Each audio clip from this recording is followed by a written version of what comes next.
नमस्कार. मी आशुतोष टिळक. 13 एप्रिल ते 19 एप्रिल 2024 या आठवड्याच्या आर्थिक बातम्या घेऊन तुमच्या समोर हजर झालो आहे. सुरुवात करूया या आठवड्याच्या हेडलाईन्स पासून. काय होतं हेडलाईन्स? फार अशा मला मोठ्या काय हेडलाईन्स सापडल्या नाही. इस्रायल आणि इराण मध्ये असलेलं युद्ध एकमेकांवर अजून एकदम बॉम्बफेक करून पुढे चालू आहे.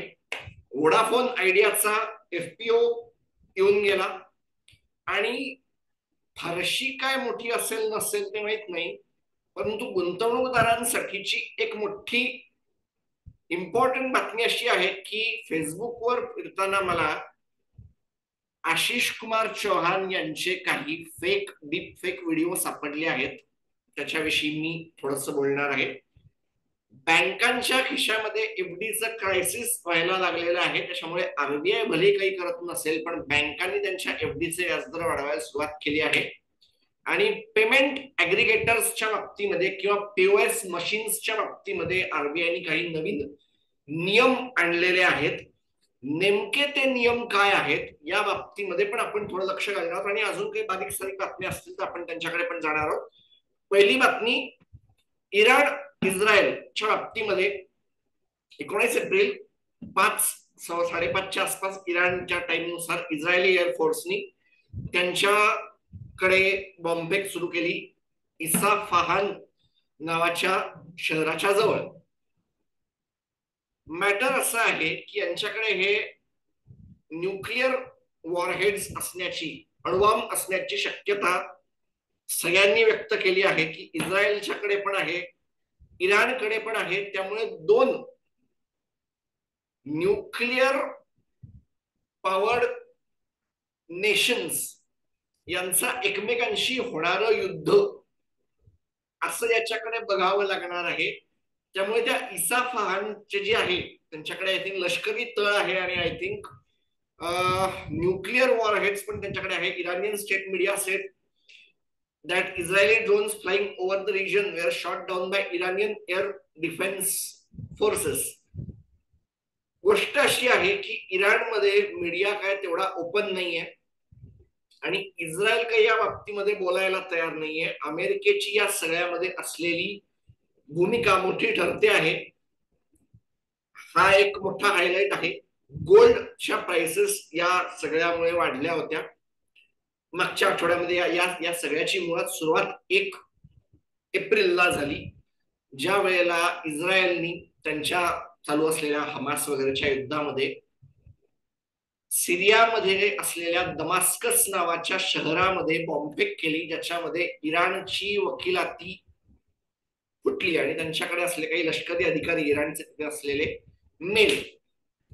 मॅटर तो आंतरराष्ट्रीय कायद्यानुसार असा झाला आहे की वकिलाती जी असते त्या देशांची, त्या देशांची जमीन गृहीत धरली जाते आणि म्हणून हा इराणवर झालेला हल्ला असं गृहीत धरलं गेलं. फार काही मोठं होताना दिसत नाहीये, परंतु जगभरच्या बाजारांनी याच्याकडे दुर्लक्ष केलं असं नाही की ते खालती गेले.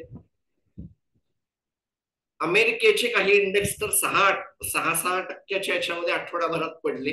भारतामध्येही बऱ्या प्रमाणात पडले होते, परंतु फायनली आय थिंक शॉर्ट कव्हरिंगच्या थोड्याफार त्याच्यामुळे भारतामध्ये पण मार्केट्स वर आले. ऑइल प्राइसेस जे होते क्रूडचे ते हाय झाले. रुपया थोड्याफार प्रमाणावर घसरला आणि थोडासा साईड इफेक्ट जो तयार झालेला आहे तो पण आपण त्याच्याकडे जाऊन बघणार आहोत. मुळात या सगळ्यामध्ये हायलाइट करण्यासारखी गोष्ट अशी आहे की JP Morgan global bond index, government bond index EM, emerging market, अशा इंडेक्स मध्ये भारताचा समावेश होणार आहे जून पासून. पॅसिव्ह फंडांमध्ये जून पासून करावं लागेल, पण ऍक्टिव्ह फंडांचं हळूहळू इन्क्लुजन भारतामध्ये यायला लागलेलं आहे आणि त्याच्यामुळे एक पॉसिबिलिटी आता अशी तयार झालेली आहे की ऑलरेडी जे 6% एक कॅप बसवली होती आरबीआयने की टोटल सरकारच्या डेट मधला 6%चा हिस्सा हा फॉरेन इन्व्हेस्टर्स करू शकतात. एका अंदाजानुसार तो आता साधारण 2% आसपास गेलेला आहे. आणि ज्या वेळेला तेलाची वाढती प्राइस, क्रूड ऑइलच्या वाढत्या प्राइसमुळे $90 वरती तेल जाऊन पोहोचलं, सोन्याची एक मोठी तेजी सुरू झाली आणि भारतामधले गुंतवणूकदार सेलर झाले, फॉरेन इन्व्हेस्टर्स पैसा काढून घेऊन जायला लागले. कुठेतरी फेडरल रिझर्व्हच्या जेरोम पॉवेलने, फेड चेअर जेरोम पॉवेल यांचं म्हणणं की रेट वाढण्याची शक्यता, महागाई आहे त्याच्याकडे आम्ही लक्ष ठेवून बसलो आहे, महागाई वाढते आहे, महागाई हे अजून एक रिस्क आहे, कमी परंतु ती तशी कमी होताना दिसत नाहीये आणि या सगळ्या हल्ल्यामुळे, तेलामुळे महागाई वाढू शकते. 2024च्या सुरुवातीला इफेक्ट सगळं बोलणं असं चालू होतं की बा संपली महागाई. असं दिसत आहे की मी ज्या वेळेला आता एक पहिले 4 महिने संपायला येत आहेत, 20 जुलै या दिवशी मी हे सगळं करतो आहे, साधारण असं दिसतं आहे की 2 रेट कट्स होतील भारतामध्ये. तर बँकांनी त्यांच्या एफडीच्या गोष्टीमुळे रेट वाढवायला सुरुवात केली आहे, एफडी वरचे व्याजदर वाढवायला सुरुवात केली आहे. हा एक मोठा फॅक्टर या वर्षामधला नाकारता येणार नाहीये आणि त्याचा फटका कुठेतरी ग्लोबल मार्केट्सला बसला आहे. जगभरातल्या अनेक साऱ्या बाजारांनी रिॲक्ट त्याच्या बाबतीमध्ये केलेला आहे. ही एक त्यामधली हायलाइट गोष्ट आहे असं मला म्हणावं लागेल. India's biggest FPO. झालं काय की टेलिकॉमचा बाजार हा मुळात कॅपिटल इंटेन्सिव्ह असतो. तुम्हाला मोठ्या प्रमाणावर खर्च करावा लागतो, तुम्हाला मोठ्या प्रमाणात टावर उभारावे लागतात, तुम्हाला मोठ्या प्रमाणावर स्पेक्ट्रम खरेदी करावे लागतात, तुम्हाला टेक्निशियन्सचं पेमेंट करावं लागतं, तुम्हाला खूप मोठ्या प्रमाणावर कॅश बर्न करावी लागते. परंतु भारतामध्ये त्या प्रमाणावर टॅरिफ्स नाहीये. म्हणजे पर हेड, ज्याला ARPU म्हणतात, ऍव्हरेज रेव्हेन्यू पर युजर, हा जगातल्या एकेकाळी सगळ्यात कमी मध्ये होता. भारताच्या बाजाराला रेस टुवर्ड्स झिरो पण म्हणलं जायचं आणि त्याच्यामुळे वोडाफोन आयडिया हा त्यांचं अपग्रेडेशन करू न शकल्यामुळे, डोक्यावरच्या असलेल्या कर्जामुळे आणि इतरही अनेक साऱ्या गोष्टींमुळे ही कंपनी थोडी मागे पडली होती. भांडवल उभारणीचा एक मोठा प्रयत्न म्हणून याच्याकडे बघितलं जात आहे. 18 एप्रिलला हा सुरू होतो आहे. 22 एप्रिल पासून हा 22 एप्रिल पर्यंत हा होईल. India's biggest FPO by any listed company. Total size 18,000 crore रुपये. अँकर इन्व्हेस्टर कडून 5,400 करोड कलेक्ट केले आहेत. त्यांनी ते 11 रुपये पर शेअरला केले आहेत. एफपीओचा बँड हा 10 ते 11 रुपये पर शेअर असा आहे. लॉट साईज ही 1,298 शेअर्स पर लॉट अशी आहे. मिनिमम इन्व्हेस्टमेंट तुम्हाला जी आहे ती 14,278 अशी होते आहे. Minimum investment, minimum lot. Vodafone FPO अँकर इन्व्हेस्टर 5,400 करोड घेतले.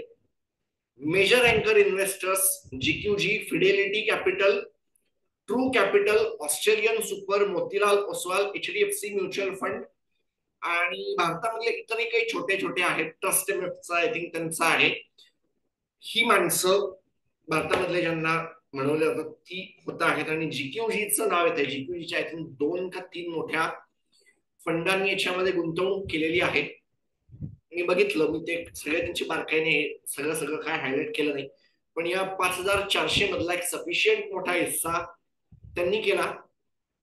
72 अँकर इन्व्हेस्टर्स घेतले, ज्याच्यापैकी 24 हे असे होते ज्यांनी मोर दॅन 1% घेतला हिस्सा. 18,000 करोड याच्यामधले म्हणजे 1,000 किती 180 करोड पेक्षा जास्त अमाऊंट देणारी माणसं ही 24-25 होती. बाकी लहान लहान अनेकांनी घेतला. एक मोठं कारण जे सांगितलं जातं आहे की अँकरचा एक लॉक इन पिरियड असतो आणि त्या लॉक इन पिरियड मध्ये एक मोठा फॅक्टर असा होतो की जर याचे शेअर्स पडले, आत्ताच 10-11 रुपयावर आहेत, लॉस होऊ शकण्याची बरीच पॉसिबिलिटी आहे कारण कर्जाऊ आहे. टॅरिफ हाईक होईल का आता असं म्हणणं चालू आहे थोड्याफार प्रमाणावर की लोकसभा इलेक्शन्स नंतर टॅरिफ हाईक होऊ शकते. परंतु हे जे काय आता आहे, जाणारे युजर्स जे आहेत त्यांचं नेमकं काय करणार आहे कंपनीला नवीन लगेच उद्या काय करायचं आहे. बरं, इंडस टॉवरला ते पेमेंट देणं चालू आहे. अशा काय सगळ्या गोष्टी समोर येत आहेत. माझ्या 3ऱ्या पार्टमध्ये मी तेच लिहिलं की company will use the amount of 4G expansion 7,030 crore, 5G roll out 5,720 crore. त्याच्यानंतर डीओटीला एक पेमेंट त्यांना करायचं आहे 2,175 करोड आणि प्रोमोटर ऑलरेडी इन्फ्युज 2,000 करोड. याच्यामध्ये मी ज्या वेळेला कॅल्क्युलेशन केलं तेव्हा मला हे 15 ते 16,000 करोडच्याच आसपास येत आहे. रिमेनिंगची जी अमाऊंट आहे त्यातला एक मोठा हिस्सा हा त्यांच्या इंडस टॉवरच्या पेमेंट कडे जाणारा असू शकतो. Other corporate, general corporate purpose किंवा वर्किंग कॅपिटल ज्याच्यामधला एक मोठा हिस्सा हा त्या टॉवरच्या सप्लायरला जाऊ शकतो किंवा अमेरिकन टॉवर कॉर्पोरेशनला जाऊ शकतो. हे माझं अनालिसिस आहे. After the FPO company will raise 25,000 करोडचं डेट कंपनीच्या डोक्यावर आत्ताच या मिनिटाला मी जर कॅल्क्युलेट केलं तर 2,30,000 करोड आहे. हे धरून 2,55,000 करोड असं एक कॅल्क्युलेशन तयार होतं डोक्यावरचं कर्ज. आणि 2025च्या ऑक्टोबरच्या नंतर यांना पेमेंट करायचे आहेत. हा एक त्यांच्या डोक्यावरचा मोठा खर्च असू शकतो. अनेक साऱ्या अनालिस्टनी याच्यामध्ये पैसे गुंतवायला सांगितलेलं आहे. कंपनीच्या रिस्क आहेत हे तर मान्य करावंच लागेल, बट स्टील तुमची इच्छा. हा एक भारतातला मोठा एफपीओ होता म्हणून ज्याला मी माझ्या बातम्यांच्या याच्यामध्ये सेगमेंटमध्ये जागा दिली. डीप फेक की मी ज्यावेळेला फेसबुक मध्ये जातो आहे किंवा इंस्टाग्रामवर मी फिरतो आहे, आजकाल मोठ्या प्रमाणावर इंस्टाग्राम वर जाहिरात येऊन बसणं चालू आहे की आशिष कुमार चौहान म्हणतात की मला आयडीसीने ऍडवाइस केलं आहे व्हॉट्सअप कम्युनिटी तयार करा, हे करा, ते करा, ते करा. फेक आहे, सगळं फेक आहे. कशाहीकडे काहीही लक्ष देऊ नका. याला फार जागा द्यायची पण इच्छा नाही. चलूया पुढच्या बातमीकडे. रेट कट्स, खरंच रेट कट्स होतील का असा एक फार मोठा प्रश्न माझ्या डोक्यामध्ये आलेला आहे. कारण खालचं मी जे लिहिलंय ते आता मी अगदी लिटरली वाचतो आहे. वाचल्यानंतर समजावीन नेमकं काय चालू आहे.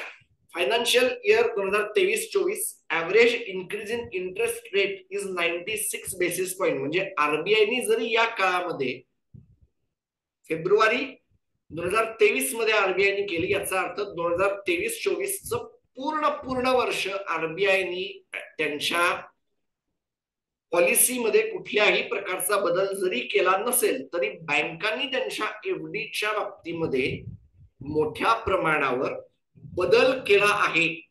ऍव्हरेज 96 बेसिस पॉइंट्स एफडी मधून तुम्हाला मोठे व्याजदर मिळायला सुरुवात झालेली आहे. Demand for loans increase more than deposit growth. Deposits increase by 13.5%, then loan growth by 20.2%. कर्जाची मागणी किंवा कर्ज देणं हे 20.2% झालेलं आहे, परंतु डिपॉझिट्स जे वाढत आहेत ते 13.5% वाढत आहेत. या फरकाला कुठेतरी जर बुजवायचं असेल, कमी करायचं असेल तर बँकांकडे मार्ग एवढेच आहेत की त्यांच्या असलेल्या ट्रेजरी या विकून टाकाव्या. आणि दुसरा मार्ग की डिपॉझिट कलेक्ट करावे. Interest on FD made 27,000 crore for government. म्हणजे एफडीचं जे एक इन्कम असतं ते प्रत्येक व्यक्तीला एका ठराविक अमाऊंट पर्यंत टॅक्स फ्री असतं, 10,000 12,000 रुपयापर्यंत. त्याच्या वरच्या गोष्टीवर सरकारला टॅक्स मिळतो. तो जो आहे टीडीएस, तो सरकारने या आर्थिक वर्षामध्ये 27,000 करोड कलेक्ट केला. with increased in 81% in FD account to 7.4 crore. Average size of FD is 15 lakh. म्हणजे भारतातल्या FD ची एक जी एव्हरेज साईज आहे ती आहे 15 लाख रुपये पर account. Federal Chairman Jerome Powell said due to geopolitics, inflation is still risk and rate cut cycle may not come fast this year. JP Morgan आणि काही जणांचं तर म्हणणं की या वर्षामध्ये कुठलीही रेट कट येणार नाहीये, परंतु मागच्या 12 महिन्यामध्ये म्हणजे बघा एप्रिल 2023 पासून आजपर्यंत 100 बिलियन फेडरल रिझर्व्हनी त्यांच्या खिशामध्ये असलेलं काय त्याला म्हणणार तुम्ही होल्डिंग्स, सरकारचे कर्ज रोखे, बॉन्ड्स, त्यांचे असलेले इतर काही सिक्युरिटीज या 100 बिलियन पर मंथ स्पीडने विकल्या आहेत. जोरात घटलं आहे, हे मान्य करायला जागा आहे. आणि त्यांच्याकडे काहीतरी 7 ट्रिलियन 400 बिलियन असं त्यांचं होल्डिंग होतं. लास्ट टाइम ते होतं ज्यावेळेला 2021 ची सुरुवात होती, जानेवारी 2021, म्हणजे बॉन्ड बाईंग सुरू झाली होती जवळपास 2020च्या मध्याच्या आसपास कुठेतरी, त्यानंतरच्या आसपासचा हा टाइम आहे. एवढंच मी म्हणेन. रेट कट्सला थोडा टाइम आहे, कदाचित आता लगेच पुढच्या 2-4 महिन्यात तर होणार नाहीये, ऑक्टोबर नोव्हेंबर मध्ये होईल. त्याच्या आसपास आपल्याकडे जेपी मॉर्गन ऍड झालेला असेल, हा एक मोठा फॅक्टर आहे. पुढच्या बातमीकडे चलूया. Some changes in payments field.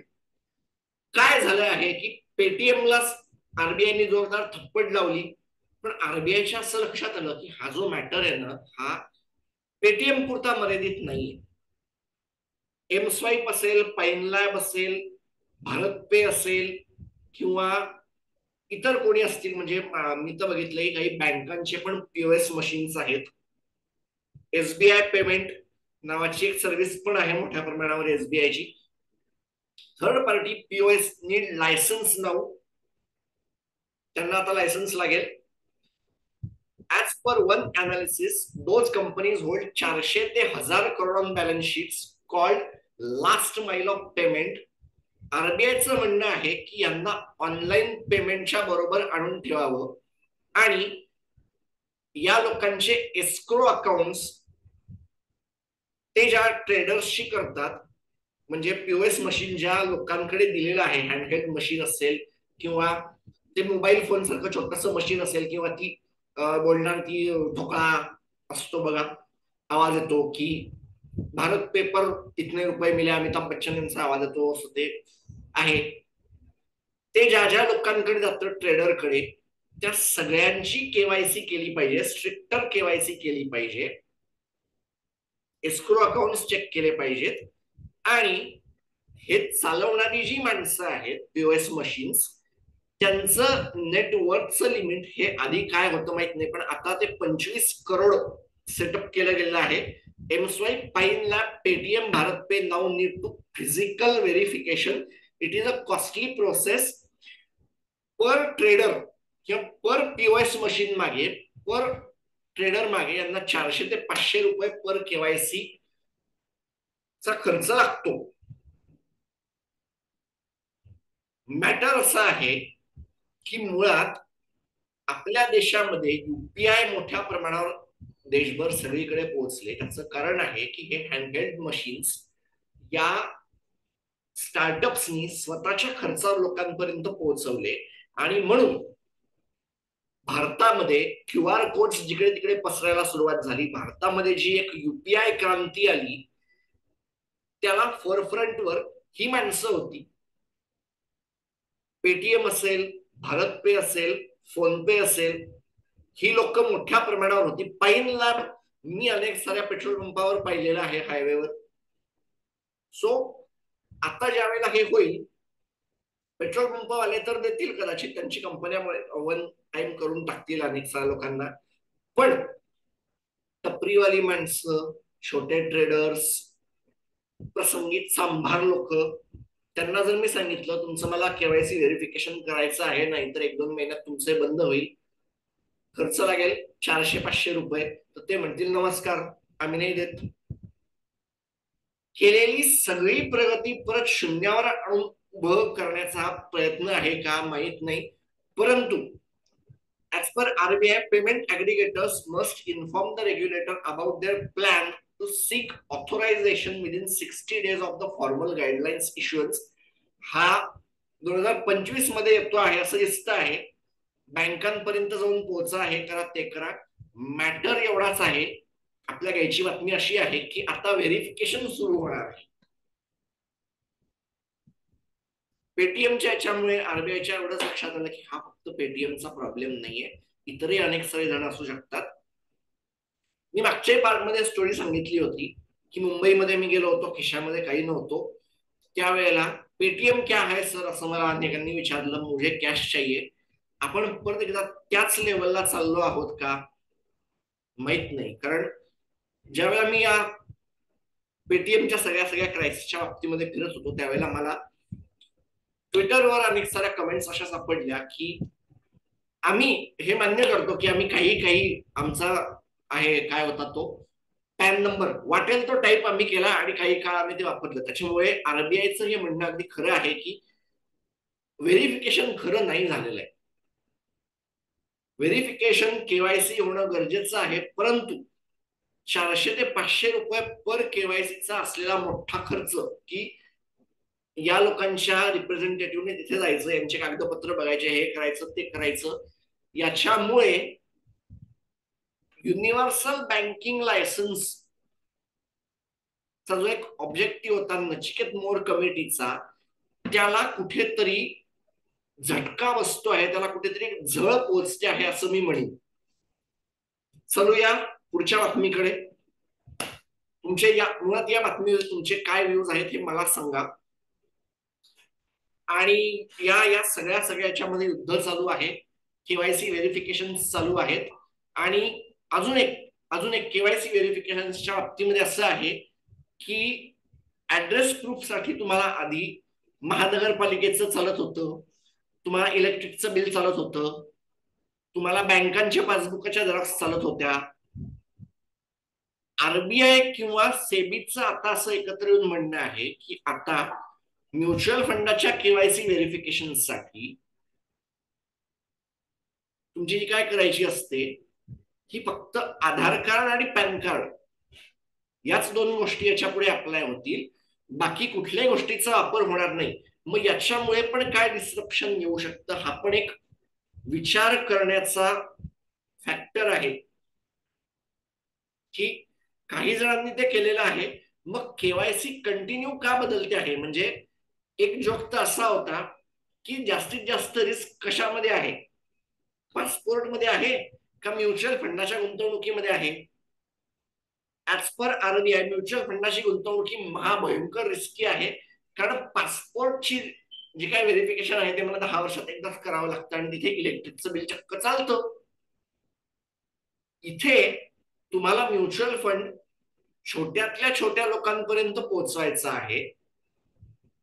Madhabi Puri बुच सॅशे एसआयपी की 500 रुपयाच्या एसआयपी ला थोडंसं अजून छोटं करून छोट्या छोट्या खेडेगावांमध्ये जाऊन पोहोचवण्याचा प्रयत्न करतायत. 100 रुपये एसआयपी करण्याचा प्रयत्न करतात. त्यासाठी त्यांचे असलेले खर्च जे आहेत कॉस्ट ते घटवण्यावर भर देत आहेत. माधवीपुरी बुच यांनी काही प्रयत्न जरूर केले, पण जर हे असं सगळं होणार असेल तर कुठून आणणार आहात तुम्ही. म्हणजे मागच्या एका आठवड्याच्या बातम्या करताना ज्यावेळेला मी ही बातमी ऐकली की भारताच्या म्युच्युअल फंडाच्या देशामध्ये मोठ्या प्रमाणावर जेव्हा फॉरेन इन्व्हेस्टर्स निघून चाललेले आहेत, त्यांचा पैसा ते काढून घेत आहेत, त्यावेळेला भारताचा शेअर बाजार हा भारताच्या एसआयपी इन्व्हेस्टर्सच्या बळावर उभा आहे.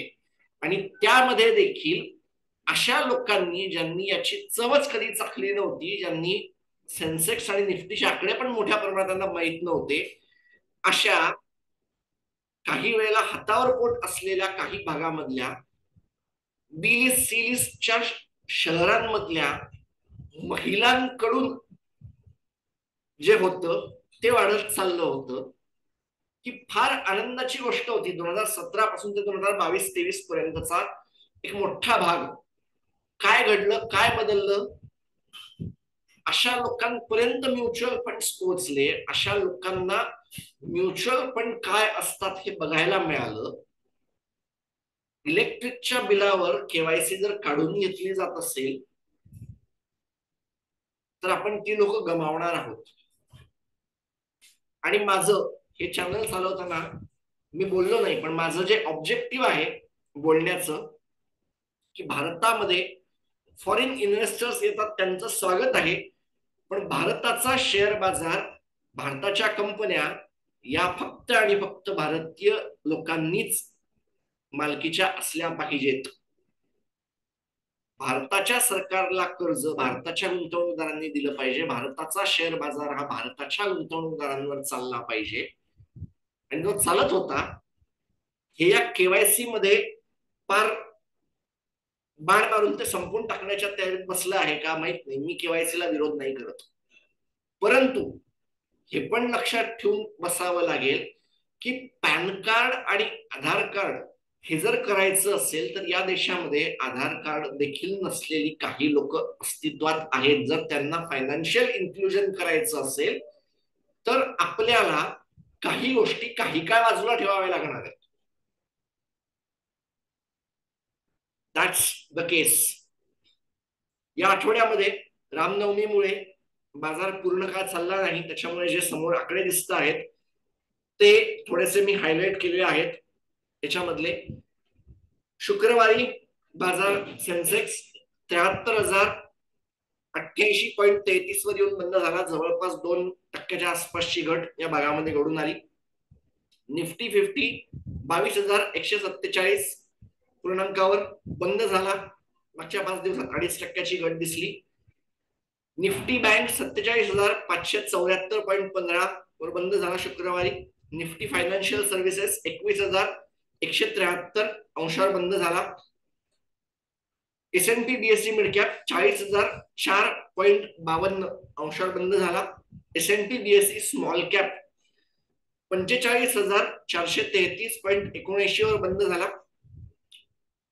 निफ्टी प्रायव्हेट बँक 23,796.80 वर बंद झाला.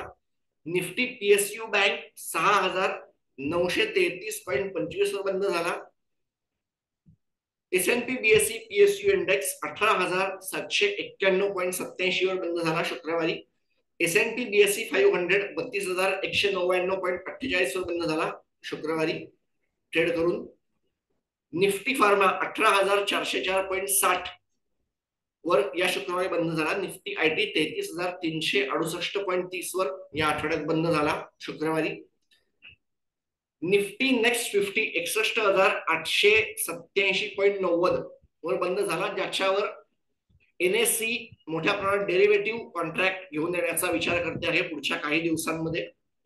निफ्टी इन्फ्रास्ट्रक्चर 8,339.05 वर या शुक्रवारी बंद झाला. त्यानंतर S&P 500 4,967.23 इतक्यावर तो बंद झाला. जवळपास 4% घट या आठवड्यामध्ये US मार्केटमध्ये दिसून आली. डाउ जोन्स इंडस्ट्रियल ऍव्हरेज 37,986.40 वर बंद झाला. 1% आसपासची घट त्याच्यामध्ये दिसून आली, 0.5%.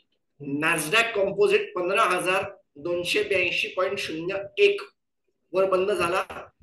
जवळपास 6.25% घट झेलून जवळपास 1000 पॉइंट 5 दिवसामध्ये घटून बंद झाला. मागच्या डॅक्स परफॉर्मन्स जर्मन मार्केट्स जवळपास 1.5% घटीने बंद झालं, 17,737.36 मध्ये. फ्रेंच मार्केट कॅक 40 8,022.41 वर 0.25% घटीने बंद झाला. 24 अंशांच्या घटीमध्ये 5 दिवसांमध्ये मागच्या काही दिवसांमध्ये बंद झाला. ब्रिटिश मार्केट FTSE 100 7,895.85 0.25% घट होऊन 99 अंशांची घट होऊन 5 दिवसांमध्ये बंद झाला. युद्धाचा परिणाम या मार्केटवर दिसून आला. करन्सी USD INR $1 खरेदी करायला तुम्हाला 83 रुपये 37 पैसे द्यावे लागत होते. काही काळ हा 83 रुपये 70 पैशावर पण जाऊन आला. युरो INR 88 रुपये 96 पैसे देऊन तुम्हाला मिळत होता युरो 1. त्याच्यानंतर तुम्हाला मिळत होते ऑइल $82 देऊन तुम्हाला WTI चा 1 बॅरल मिळत होता ऑइल. ब्रेंट क्रूड द्यायला तुम्हाला $87.20 पर बॅरलच्या भावाने मिळत होते. हेनरी हब नॅचरल गॅस 2.31 वर गेलेला आहे आणि ही एक खूप मोठी वाढ आहे. 2.31 हे बऱ्यापैकी हाय लेवलला जाऊन पोहोचलेला आहे. उन्हाळ्यामध्ये हे होत नाहीये. ही जी वाढ आहे ही उन्हाळ्यातली वाढ आहे. त्यांच्याकडे देखील एप्रिल महिन्यामध्ये त्यांच्याकडे बर्फ पडत नाही, ज्यांना गॅस वापरला जातो तिथे. आणि म्हणून ही जी वाढ दिसते आहे हिला युद्धाच्या पार्श्वभूमीवरचं वाढ म्हणावं लागेल.